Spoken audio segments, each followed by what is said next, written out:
She entered the wrong office by mistake, but the billionaire CEO offered her the job of a lifetime.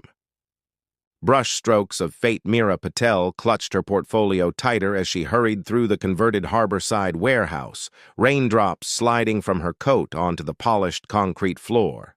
Seattle's notorious rain had soaked through her carefully chosen outfit, and she was running 15 minutes late for the meeting that could change everything. "Third floor, Studio 3B, she muttered, checking her phone one last time before stepping into the ancient freight elevator. The gallery owner, Mr. Tanaka, had finally agreed to review her work after months of persistent emails. This was her chance to escape the cycle of coffee shop shifts and late-night painting sessions in her tiny apartment. The elevator groaned to a halt, and Meera rushed down the corridor, scanning door numbers. 3B, 3B, here! She took a deep breath, smoothed her damp hair, and pushed open the door without knocking. Instead of the white-walled gallery space she expected, she found herself in a vast, open studio filled with architectural models, plants, and floor-to-ceiling windows overlooking Elliott Bay. A man stood with his back to her, studying a large wooden scale model of what appeared to be a building integrated into a hillside. "Mr. Tanaka?" Meera called, stepping forward with her hand extended. "I'm so sorry I'm late. The rain and then the bus." The man turned, and Meera froze.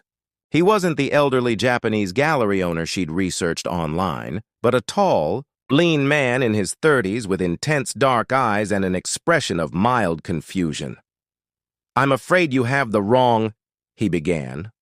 "Oh, I'm so sorry, I must be early," Meera interrupted, assuming he was an assistant. Her nervousness transformed into a desperate ramble. "I'm Meera Patel. My appointment with Mr. Tanaka? To show him my work? I focus on urban landscapes that blend natural elements with industrial spaces, exploring the harmony and discord between human creation and nature's persistence." She fumbled with her portfolio, pulling out canvases and laying them on a nearby table. "I know my style isn't conventional, but I believe art should challenge our perception of spaces we take for granted.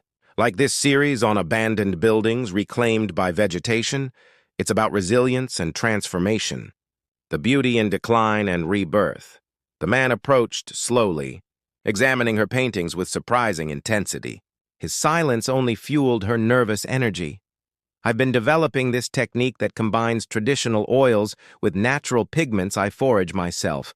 Urban foraging, I call it. The rust from old factories, clay from construction sites, it connects the art physically to the spaces it depicts." Finally he spoke, his voice quiet but commanding. "These are remarkable.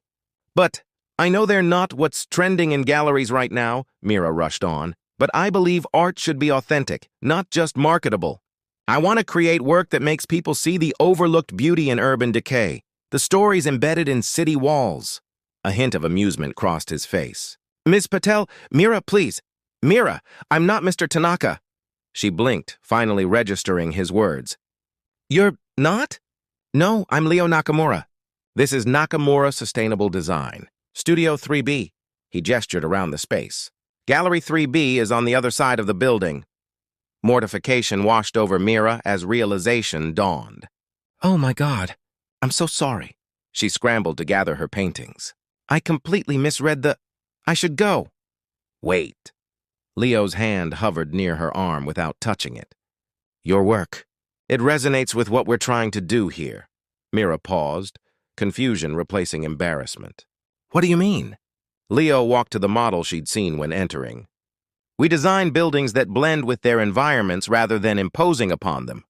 Your art captures exactly what we're trying to achieve, that intersection between human creation and natural world. That's architecture, though. I'm just a painter. No such thing as just a painter." Leo studied her for a moment, as though making calculations. "Have you ever considered creating art installations for architectural spaces?" Meera's portfolio slipped slightly in her grip. "I've dreamed of it, but never had the opportunity." The hint of a smile touched Leo's lips. Perhaps today's mistake wasn't a mistake after all. He reached for a business card. "We should talk. Properly." As their fingers brushed during the exchange, Meera felt an inexplicable certainty that walking through the wrong door had somehow led her exactly where she needed to be. Blueprints and brushes. 2 weeks after her fortuitous wrong turn, Mira stood in the same studio, now officially employed by Nakamura Sustainable Design. The space felt different in the morning light, less intimidating, more alive. Plants thrived in every corner, and the models she'd initially mistaken for simple architectural displays revealed themselves as intricate ecosystems in miniature. The Miyazaki project needs something for the central atrium, Leo explained, unrolling blueprints across a massive reclaimed wood table. It's a community center built into a hillside in rural Japan. The atrium connects all levels, bringing natural light deep into the building. Mira leaned over the plans, her arm nearly touching Leo's as they studied the design. "You want me to create something for this space? What did you have in mind?" "That's why I hired you," Leo replied, his voice carrying that same quiet intensity she'd noticed during their first encounter. "I don't want to tell you what to create. I want your vision, not mine." Their eyes met briefly before Mira looked away, focusing on the blueprints again. "I'll need to understand the space better. The way light moves through it, how people will interact with it." "You'll visit the site with me next month," Leo said, as casually as if he were suggesting a trip across town rather than to Japan. "Japan? But I've never even left the country." Mira's voice echoed slightly in the high-ceilinged studio. Leo's expression remained impassive, but something softened around his eyes. First time for everything. The following weeks established a rhythm to their collaboration. Mornings began with Mira sketching in her corner of the studio while Leo worked silently at his desk. Afternoons brought team meetings where Mira's artistic perspective clashed frequently with the engineer's practical concerns. "It won't work structurally, Tomas," the head engineer insisted during one heated discussion about Mira's proposed hanging installation. "Then make it work," she challenged. "Art doesn't compromise for convenience." Later, Leo found her on the roof garden, sketching angrily as rain threatened overhead. "You upset, Thomas," he observed. Joining her on the bench, "Thomas wants everything in neat boxes." "Life isn't neat," Mira replied, not looking up from her sketchbook. Leo was quiet for so long that Mira thought he might leave. Instead, he said, "When I was 12, a typhoon destroyed my family home in Okinawa." Mira's pencil stilled. "Traditional Japanese house. Beautiful. Perfectly balanced with the landscape until nature decided to rebalance." His voice remained measured, betraying little emotion. "My parents rebuilt, concrete, steel, modern. Typhoon-proof, they said, but it wasn't a home anymore. It was a fortress against nature instead of a part of it." Mira finally looked at him. "Is that why you design the way you do? Buildings that work with nature instead of against it." "We can't control everything," Leo said, his gaze distant. "But we can create harmony instead of opposition. Your art understands that instinctively. That's why I needed your perspective. And why you tolerate my arguments with your engineers?" The corner of his mouth lifted slightly. "I wouldn't call it toleration." Rain began falling in earnest. "Neither moved to seek shelter. Why architecture?" Mira asked. "With your family's experience, I'd think you'd want something more predictable. Safe?" Leo looked at her directly now. "The same could be asked of you. Why make art about abandoned places, decay, rebirth? Most artists paint pretty landscapes, pleasant scenes." Mira considered this. "Because beauty isn't just in the perfect and pristine. It's in the broken places, too. Sometimes especially there." Something unreadable flickered across Leo's face. For a moment, Mira thought he might reach for her hand, but instead, he stood. "We should go inside." The Miyazaki models arrived this morning. As they descended from the roof, Mira realized that while Leo had shared something deeply personal, he had also deftly redirected the conversation away from himself. Like his buildings, he revealed only carefully designed aspects, keeping the foundations hidden from view. Colors beyond boundaries, Kyoto in autumn was a canvas of impossible colors. Mira pressed her face against the taxi window, trying to absorb everything at once. The vermilion torii gates glimpsed down narrow streets, the golden temple roofs catching afternoon light, maple leaves in fiery transition. "It's like stepping into a painting," she breathed. Beside her, Leo watched her reaction with subtle pleasure. Wait until you see the Miyazaki site. It's about an hour outside the city, rural, nestled between mountains and rice paddies. Their hotel, a renovated traditional Machiya townhouse, blended ancient wooden beams with modern amenities. Mira tried not to react when the host showed them to a single suite with two separate sleeping areas divided by sliding paper screens. I requested adjoining rooms, Leo explained, noting her expression. Traditional architecture uses space differently. Privacy exists in layers rather than walls.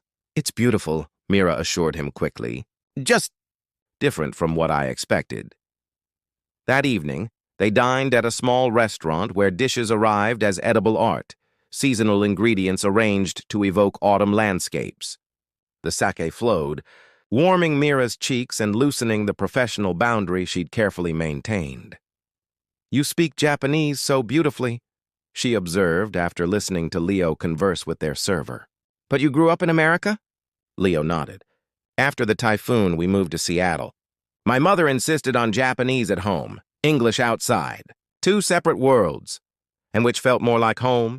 Mira asked, emboldened by sake and the intimacy of foreign surroundings. Leo considered this longer than a simple question might warrant. Neither for a while. Eventually both.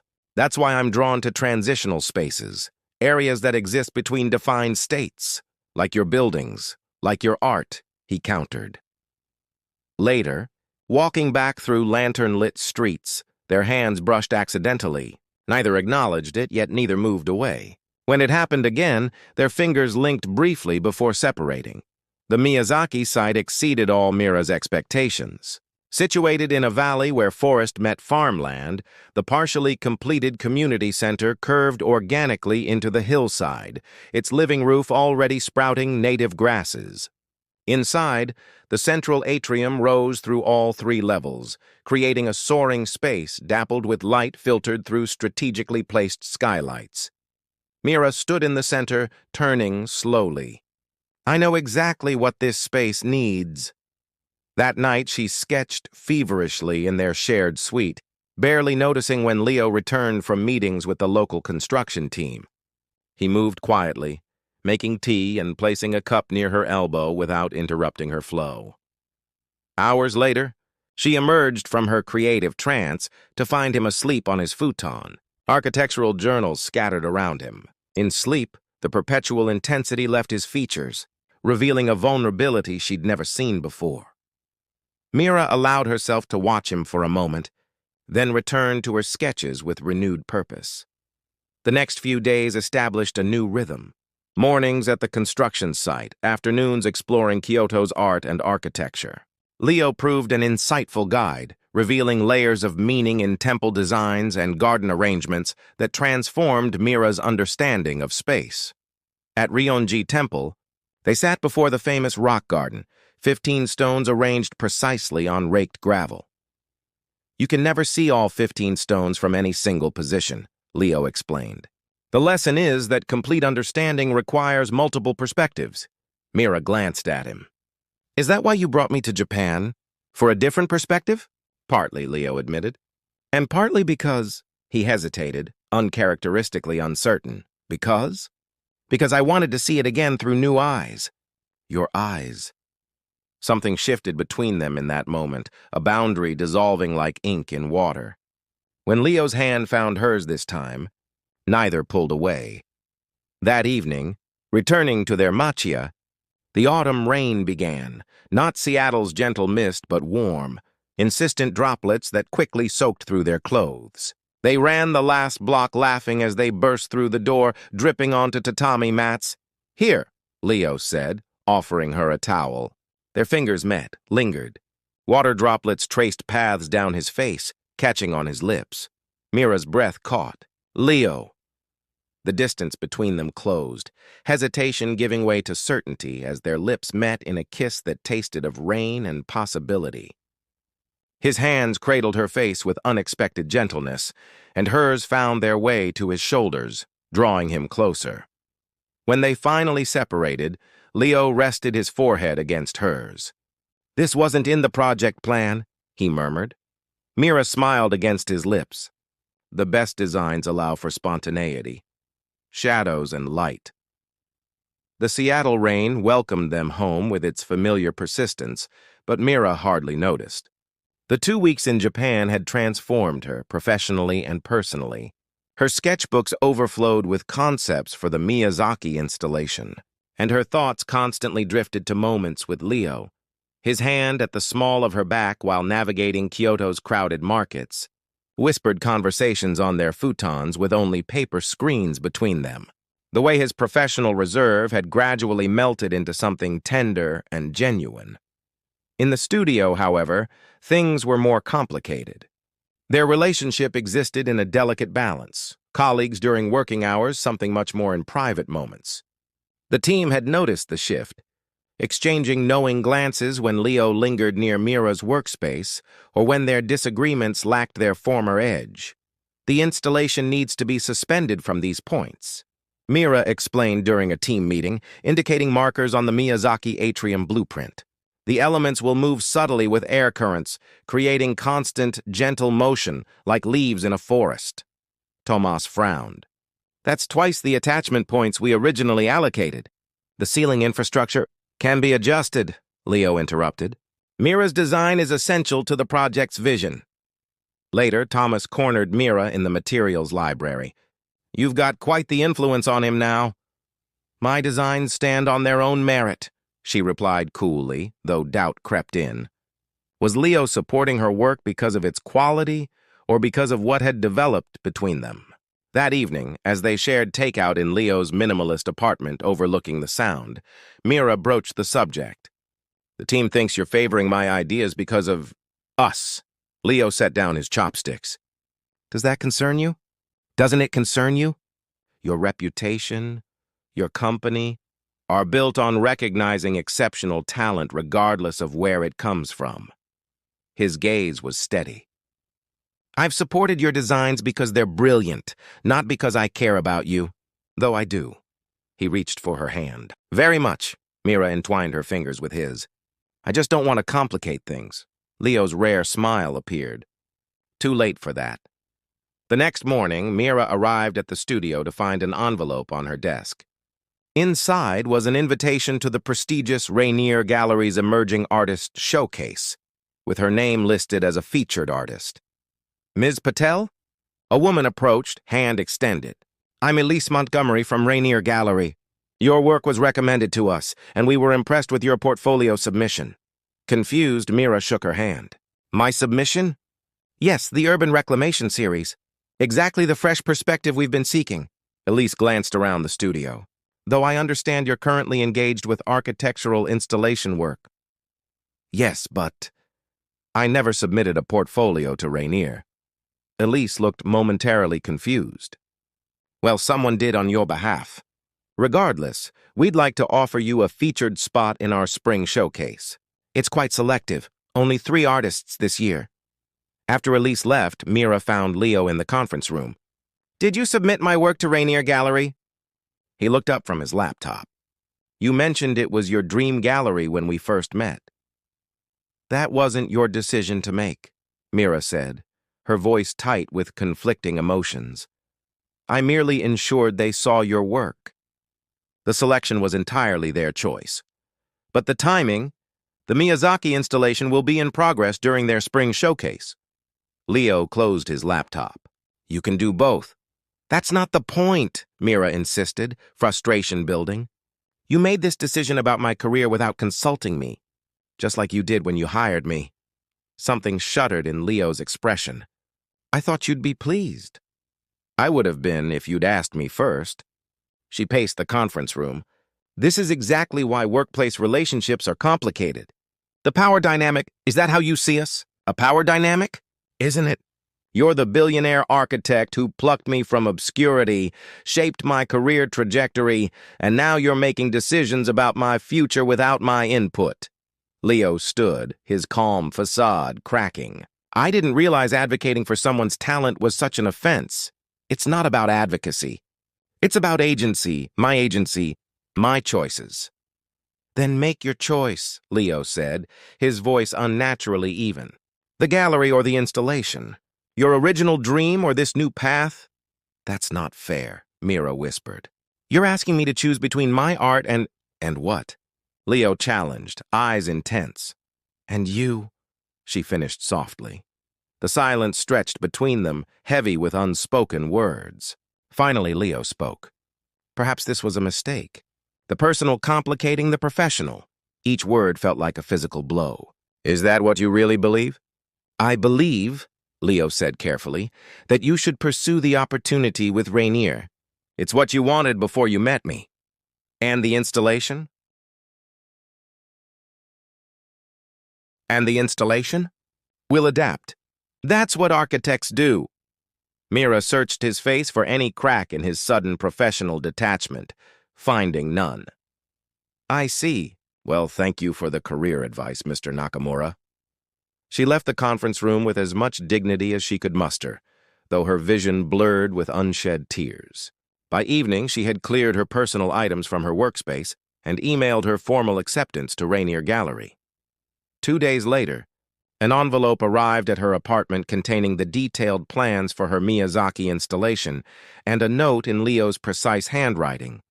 Your vision deserves to be realized. I've arranged for another artist to execute it according to your specifications. Congratulations on Rainier. Mira crumpled the note, anger and grief washing over her in equal measure. In trying to avoid choosing between her art and Leo, she had lost both. The masterpiece together. 3 months passed like Seattle seasons, gray, persistent, occasionally breaking into unexpected clarity. Mira threw herself into preparing for the Rainier showcase, working until exhaustion claimed her each night. Her new series explored themes of connection and separation, architectural elements dissected and reformed into emotional landscapes. Critics who previewed the work called it her breakthrough, technical skill married to raw emotional honesty. She hadn't spoken to Leo since their confrontation, though she followed the Miyazaki project through industry publications.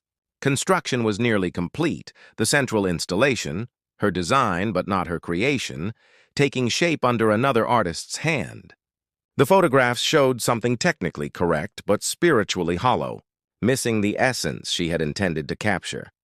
Opening night at Rainier Gallery arrived with the first true spring evening, cherry blossoms scenting the air. Mira stood in a simple black dress before her displayed works, accepting congratulations while feeling strangely disconnected from her achievement. The interplay between solid and void is particularly striking, commented a white-haired critic. As if architecture itself could express longing, Mira managed a smile. That's very insightful. As the evening progressed, she found herself repeatedly glancing toward the entrance. She'd sent an invitation to Nakamura Sustainable Design, not specifically to Leo, a small cowardice she now regretted. Near closing, when she'd almost abandoned hope, a familiar figure appeared in the doorway. Leo stood motionless, taking in the gallery space before his gaze found hers across the room. He wore a charcoal suit she'd never seen, making him look both more formal and somehow more vulnerable than the casual clothes he preferred in the studio. They approached each other slowly, meeting in front of her largest piece, a mixed media work depicting 2 structures leaning toward each other across an impossible gap. Congratulations, Leo said softly. Your work is extraordinary. Thank you for coming. Mira searched his face, finding it thinner, more tired than she remembered. How's the Miyazaki project? Nearly complete. The installation, he hesitated. It's not right. I saw the photos. It looks like your design, but it doesn't feel like your design. His eyes held hers. It needs you. Mira felt a familiar frustration rising. Leo, we've been through this. You can't expect me to drop everything because— I'm not asking you to drop anything, he interrupted. I'm asking you to consider a collaboration. A true partnership? She blinked. What do you mean? Leo gestured to her artwork. These pieces, they're speaking the same language as our buildings, but with a vocabulary I could never access on my own. What if we combined our visions permanently? Not you working for me or me promoting you. Something new, created together. You want to go into business together? Mira asked carefully. I want everything together, Leo said, the carefully constructed walls around his emotions finally crumbling. Business, art, life. I've spent 3 months trying to rebuild walls between personal and professional, and it's been the loneliest time of my life. You pushed me away, Mira reminded him, though her voice lacked conviction. I thought I was freeing you to pursue your original dream. He gestured around the gallery. And you've achieved it brilliantly. But I've realized something watching your work tonight. What's that? Dreams can evolve. Mine have? He took a tentative step closer. The Miyazaki project was always about creating harmony between human structure and natural landscape. What I didn't understand until meeting you was that the same principle applies to life. To us. Mira felt tears threatening. What are you saying, Leo? I'm saying I've designed a new position at Nakamura, creative director with complete artistic autonomy. The position involves significant travel, installation oversight, and collaborative design with the principal architect. His voice softened. That's me, in case that wasn't clear. Despite everything, Mira found herself smiling. That sounds suspiciously like you're trying to have both your architectural vision and me. Exactly. For once, Leo didn't hide his emotions behind professional reserve. Because I've learned we're better together than apart. Your art challenges my architecture. My structure supports your creativity. And personally? Mira asked, heart racing. Leo reached for her hand. Personally, I'm in love with you. I have been since you walked into the wrong office and showed me a different way of seeing everything. In the gallery's hushed atmosphere, with her art surrounding them like witnesses, Mira made her decision. She laced her fingers through his. I accept the position. Both positions. Both? Creative director and... She smiled. Partner. In everything. 3 weeks later, they stood together in the completed Miyazaki atrium. Mira's installation, rebuilt with her direct involvement, hung above them, fragments of colored glass and reclaimed materials catching light and casting it in ever-changing patterns across the space. As designed, air currents created gentle movement, like a living organism breathing within the building. It's perfect, Leo whispered, his arm around her waist. Mira leaned into him. Not perfect. Harmonious. There's a difference. A group of local residents entered the atrium, their faces lifting in wonder as they discovered the play of light and shadow above them. An elderly woman smiled at Mira and Leo, saying something in Japanese. What did she say? Mira asked. Leo's eyes were suspiciously bright. She said it feels like the building has found its heart. Mira turned in his arms, reaching up to trace the contours of his face. So have I. As sunlight filtered through her creation, casting prismatic colors across them both, Leo lowered his lips to hers in a kiss that felt like the beginning of their greatest collaboration, a masterpiece created together, transcending the boundaries between art and architecture, between two separate lives and one shared future.